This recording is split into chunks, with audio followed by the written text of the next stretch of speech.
how to redo the deleted clip in YT Create application. So hey guys, welcome to my channel, and in this video I'm going to show you how you can redo the deleted clip in YT Create application. So it's super easy and we will make sure you get it right. You just make sure to watch the complete video carefully to avoid forgetting anything and making mistakes.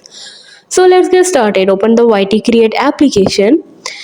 From there you can see I have to select one of the project. I can select this by tapping on this plus icon, or I can select one of my old projects. So let me tap on this project. You can see this video.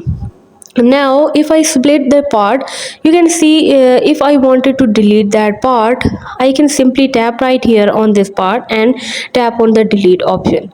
You can see this part will be deleted from this video. Now if I want to get that deleted part back again, so I can simply tap right here on this arrow icon. You can see, so if I will tap right here on this arrow icon, you can see the changes and you can see this part will be back now. So this is how you can easily redo your video, and also you can undo again. So if I tap right here on this arrow again, you can see this part will be deleted.